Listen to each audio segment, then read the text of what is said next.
അടിയന്തരാവസ്ഥ കാലഘട്ടത്തിലും 1977 നടന്ന പൊതു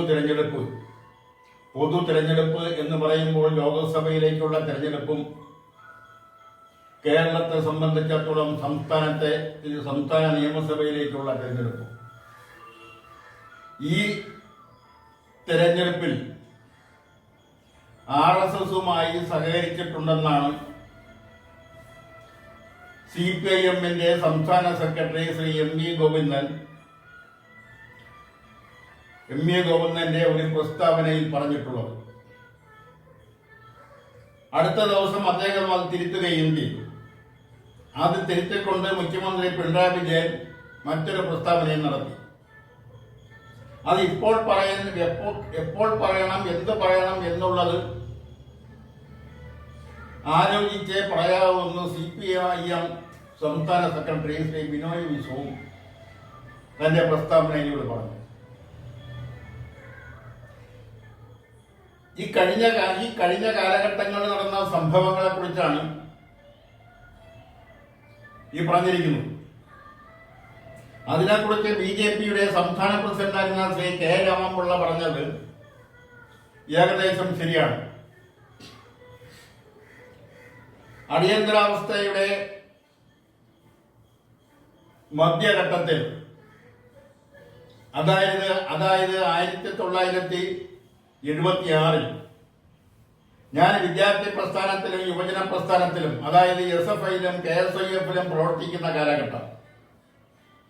1976 കേരളത്തിലെ ഏറ്റവും പ്രായം കുറഞ്ഞ ലോക്കൽ കമ്മിറ്റി അംഗമായി എന്നെ കിളിമാനൂർ നായരോട് LCയിലേക്ക് വോട്ട് ചെയ്യുന്നു. അന്ന് 2 പഞ്ചായത്താണ് ഒരു LC. അന്ന് ആ ലോക്കൽ കമ്മിറ്റി കൂടുമ്പോൾ അന്ന് ഒളിവിലായിരുന്ന തിരുവനന്തപുരം ജില്ലാ സെക്രട്ടേറിയറ്റ് അംഗം കൂടിയായിരുന്ന ശ്രീ ആനത്തലവട്ടമാനെന്ന്, അന്ന് ജില്ലയിൽ നിന്ന് ഒരു സംസ്ഥാന കമ്മിറ്റി അംഗമേ ഉള്ളൂ, അത് കാട്ടായക്കുളം വി ശ്രീധറാണ്. ആനത്തലവട്ടമാണ് ആനന്ദൻ ജില്ലാ സെക്രട്ടേറിയറ്റ് അംഗവും മറ്റൊരു സെക്രട്ടേറിയറ്റ് അംഗമായിരുന്ന ശ്രീ KN വെളിക്കാടും കൂടി പങ്കെടുത്ത LC യോഗം. അത് വളരെ രഹസ്യമായിട്ടാണ് കിളിമാനൂർ പഞ്ചായത്തിന്റെ മലക്കൽ എന്ന് പറയുന്ന പ്രദേശത്ത് അന്നത്തെ local committee secretary Shri V സുകുമാരന്റെ വീടിന്റെ അല്പം അകലെയുള്ള ഒരു കാട്ടം പുരയിടത്തിൽ വെച്ച് കൂടിയത്. ആ ലോക്കൽ കമ്മിറ്റിയിൽ അന്ന് ഒളിവിൽ കഴിഞ്ഞിരുന്ന ശ്രീ പിരപ്പൻകുടി മുരളിയും പങ്കെടുത്തിരുന്നു. അന്ന് ആ കമ്മിറ്റി റിപ്പോർട്ട് ചെയ്ത് ഞാൻ ഇപ്പോഴും ഓർക്കുന്നു. അടിയന്തരാവസ്ഥക്കെതിരെയുള്ള സമരത്തിൽ RSSകാരെ കൂടെ കൂട്ടണം. ഇത് അന്നത്തെ ജില്ലാ സെക്രട്ടേറിയറ്റ് അംഗമായിരുന്ന ശ്രീ ആനത്തലവട്ടം ആനന്ദനാണ് ഈ റിപ്പോർട്ട് അവതരിപ്പിച്ചത്. അത് അന്നും പാർട്ടിക്കകത്ത് കേന്ദ്ര നേതൃത്വത്തിൽ എവിടെയൊക്കെയോ അഭിപ്രായ ഭിന്നതകൾ ഉണ്ടായിരുന്നു. RSSുമായി സഹകരിക്കുന്നതിൽ, ജനസംഘവുമായി സഹകരിക്കുന്നതിൽ. അങ്ങനെയാണ് അടിയന്തരാവസ്ഥ കാലഘട്ടത്തിൽ പാർട്ടിയുടെ ജനറൽ സെക്രട്ടറി ആയിരുന്ന ശ്രീ P സുന്ദരയ്യ രാജിവെക്കുന്ന സാഹചര്യത്തിലേക്ക് എത്തിയത്. അടിയന്തരാവസ്ഥയ്ക്കെതിരെ സജീവമായി CPIMനകത്ത് നിന്ന് പ്രവർത്തിച്ച 2 ബഹുജന സംഘടനകളാണ്. ഒന്ന് വിദ്യാർത്ഥി സംഘടനയായ SFIയും മറ്റൊന്ന് യുവജന സംഘടനയായ കേരള സോഷ്യലിസ്റ്റ് യുവജന ഫെഡറേഷൻ KSYF. അന്ന് പാട്ടൻ രാജനായിരുന്നു KSYFന്റെ സംസ്ഥാന president, S Ramendran Pillai general secretary. അടിയന്തരാവസ്ഥ കാലഘട്ടത്തിൽ അടിയന്തരാവസ്ഥയ്ക്കെതിരെ അതിശക്തമായ സമരം നയിച്ചത് 2 രാഷ്ട്രീയ പ്രസ്ഥാനങ്ങളാണ്. അത് ഒന്ന് നക്സലൈറ്റ് പ്രസ്ഥാനങ്ങളും മറ്റൊന്ന് RSSുമാണ്.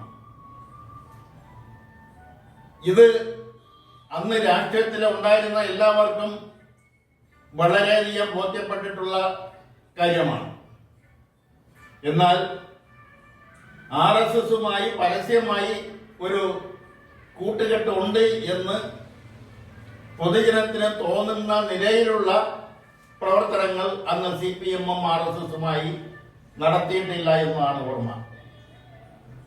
രഹസ്യമായി, കാരണം അടിയന്തരാവസ്ഥ കാലഘട്ടത്തിലെ പരസ്യ പ്രവർത്തനത്തിന് കഴിയില്ല. രഹസ്യമായി അടിയന്തരാവസ്ഥയ്ക്കെതിരെ മുദ്രാവാക്യം വിളിക്കുന്നതിനും പോസ്റ്റർ ഒട്ടിക്കുന്നതിനും സിനിമാ തിയേറ്ററിൽ ഒന്നാമത്തെ ഷോ വിടുമ്പോൾ അടിയന്തരാവസ്ഥ പിൻവലിക്കുക എന്നുള്ള മുദ്രാവാക്യം വിളിച്ചുകൊണ്ട് എടുത്തിയാടി ഓടുന്ന കൂട്ടത്തിലുമൊക്കെ RSS ഉണ്ടായിരുന്നു. അതിനുശേഷം 1977 നടന്ന പൊതു തിരഞ്ഞെടുപ്പിൽ RSSുമായി ചായ്വുള്ള അല്ലെങ്കിൽ RSSന്റെ മറ്റൊരു വകഭേദമായ ജനസംഘം അടക്കമുള്ള ജനസംഘം മുതൽ ജോർജ് ഫെർണാണ്ടസിന്റെ സോഷ്യലിസ്റ്റ് പാർട്ടി വരെ ഉള്ളവരുമായി യോജിപ്പിച്ചുകൊണ്ടാണ് ജയപ്രകാശ് നാരായണൻ ജനതാ പാർട്ടിക്ക് രൂപം നൽകിയത്. അന്ന് CPIM-നെ ക്ഷണിച്ചതാണ് ആ ജനതാ പാർട്ടി ലയിക്കുന്നതിന്.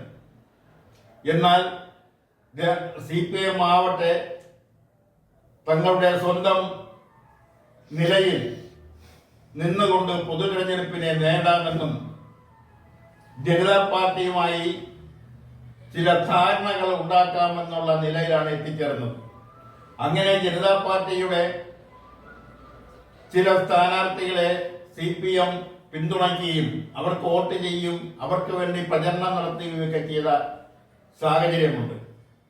അങ്ങനെയാണ് KG മാരാർക്കും O രാജഗോപാലിനും വോട്ട് അഭ്യർത്ഥിച്ചുകൊണ്ട് ശ്രീ EMS പ്രസംഗിച്ചത്.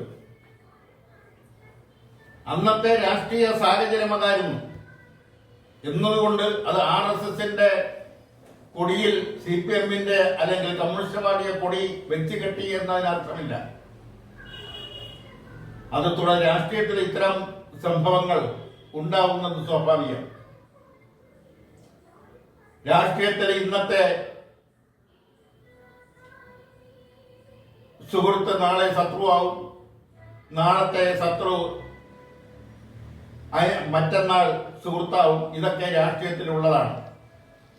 ആ രാഷ്ട്രീയത്തിന്റെ സ്വഭാവ വിശേഷമാണ് കാലാകാലങ്ങളിൽ അളവും തന്ത്രങ്ങളും ഒക്കെ മാറ്റുന്നതിന്റെ ഭാഗമായിട്ട് പലരുമായും രഹസ്യ ധാരണകൾ, ഇലക്ഷൻ ധാരണകൾ അത് പരസ്യമാക്കേണ്ടത് പരസ്യമാക്കിയും രഹസ്യമാക്കി വയ്ക്കേണ്ടത് രഹസ്യമാക്കിയും ഒക്കെ തെരഞ്ഞെടുപ്പ് രംഗത്ത് കൈകോർത്തിട്ടുണ്ട്. അതൊന്നും ഇന്നത്തെ പുതിയ തലമുറയ്ക്ക് അറിയില്ല എങ്കിൽ തന്നെയും അന്നത്തെ സജീവ പ്രവർത്തകരിൽ ചുരുക്കം പേരെ ഇന്ന് ജീവിച്ചിരിപ്പുള്ളൂ. ആ ജീവിച്ചിരിക്കുന്നവർക്കെല്ലാം അത്തരം സംഭവങ്ങളും അന്നത്തെ രാഷ്ട്രീയ സാഹചര്യവും ആ രാഷ്ട്രീയ സാഹചര്യത്തിന് അനുസൃതമായി അന്നുണ്ടാക്കിയ ധാരണ അന്നും ഇന്നും നാളെയും ശരിയാണ് എന്ന് വിശ്വസിക്കുന്നവരാണ്.